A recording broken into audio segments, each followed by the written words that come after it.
السلام عليكم. maalin maalmaha kamid ah ayaad hurdada ka toostay, waad qubaysatay, koob shaah ayaad ku yara dhifatay. Isdiyaarin kadib waxaad si toos ah u aaday shaqadaada adigoo hawshaada ku guda jira. Yaa maamulaha shaqada wax uu ku ogeysiyay in shaqada laga eriyay sabab la'aan. Waxaadna tahay qofka kaliya ee biila reerkiisa, wax shaqo kale aad hayda ama meel kale uu dakhli ka soo galaa faro kuma haydid. Maxaad samayn lahayd? Dareenkaagu siduu noqon lahaa?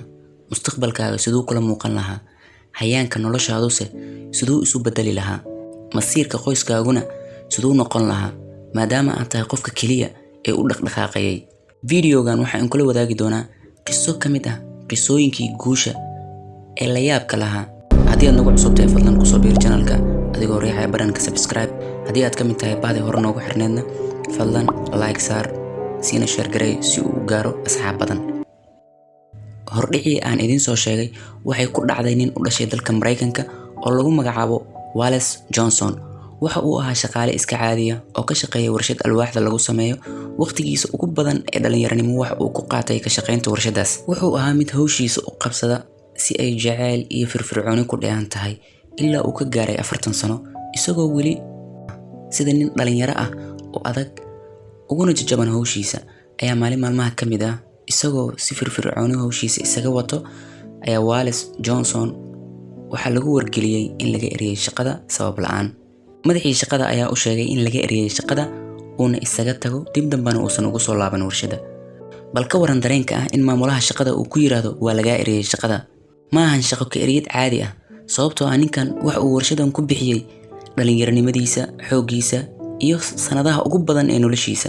Wallace waxa uu dareemay dareen aad u murugo badan. Waxa uu sidoo kale dareemay in dadaaladii badnaa ee uu ku bixiyay sanadihii tagay shirkadan ay ahayd halbacad lagu lisay. Wuxuu dareemay in noloshiisa mugdi gashay oo albaabada dhan ka soo xirmeen sababtoo ah shaqadan waxay ahayd meesha kaliya ee uu ka heli jiray qutul yoomkiisa kana biili jiray qoyskiisa.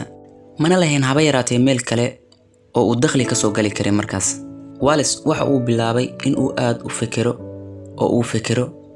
kana fikiro xalka arintan. Fikir dheer kadib Wallace waxa uu go'aansaday in uu wareego dhinaca iyo dhismaha, laakiin waa qof aanan haysan wax yar oo ay isaga iyo qoyskiisa ku noolaadaan. Wax hanti ah oo meel gaarsiin kartana ma uusan haysan. Sidaas darteed Wallace waxa uu sameeyay tilaabo aad u khatar badneed.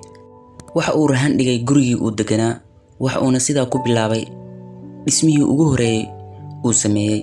Sabar, kifaax, dhabar adayg iyo u firfircooni shaqadiisa kadib waxa uu suura gashay Wallace in uu dhiso 2 guri oo yaryar. Markii uu dhismaha dhamaystirayna waxa uu ku iibiyay lacag fiican. Waxa uu go'aansaday in markaan iyo wixii ka dambeeya uu hadafkiisa u weeciyo dhisida guryaha yaryar kadibna uu sii iibiyo. Waxa uu waqtiga isguraba bilo kadib tirada mashaariicdiisa way siyaaday heer uu noqday mid qabiir ku ah dhismaha si guud ahaaneed. Magaciisa waxa uu ku faafay deegaankii uu deganaa kadib waddanka idil ilaa uu noqday ama uu hantiyay mashaariic badan oo uu ku dhisayo hoteelo iyo cisbitaallo daafaha dunida oo dhan. Magaciisa waxa uu dhaafay dalkiisa halka ugu dambeyntii uu ka mid noqday aasaasiyaasha iyo milkiilayaasha hoteelka Holiday Inn kaas oo ku caan ah furuucyada badan uu ku leeyahay dunida dacaladeeda. Kadib 5 sano oo shaqo adag ah, waa 5 sano kadib markii laga soo eriyay shaqadii shirkadda alwaaxyada, Wallace waxa uu noqday milyaneer. Wallace waxa lagu xasuustaa in uu yiri haddii aan ogaan lahaa halka laga heli karo madaxii shaqada iga soo eriyay waan u tagi lahaa una mahadcelin ballaaran waxa uu ii sameeyay darteed. Markii ay igu dhacday dhacdadaas adkeyd aad ay ii damqiday, mana garan karin sababta, laakiin hadda waxaan gartay in Alle uu doonay in uu iga xiro albaab ina furo albaab kale aniga iyo reerkaygaba. Markaad akhrido qisada qofkan sida loo eriyay, sida uu noqday dareenkiisa marka laga eriyay shaqada kadib, iyo fikradihii ku soo dhacay markii shaqada laga soo eriyay, iyo siday u bedeleen fikradahaas noloshiisa, waxaa xaqiiq ah in aadan isu dhiibi doonin una rajo dhigi doonin si sahlan. Haddaba marka aad rabto inaad gaarto hadaf oo ku soco dhabaha hadafkaaga, xitaa haddii aadan haysan wax badan oo hantiya oo ku gaarsiin karta hadafkaaga, mar walba ahaw mid ku kalsoon kuna tiirsan waxa uu haysto ee gacantiisa ku jira. Mar walbana xusuusno oo qalbiga ku hay haddii uu Rabbi kaa xiro albaab waxaa jirta 10 albaab kale oo furan oo sugayda inaad gasho. Intaas ayaan kusoo gabagabeynaa videogeena maanta oo walaalkiin Maxamed. Assalaamu calaykum waraxmatullaahi wabarakaatuh.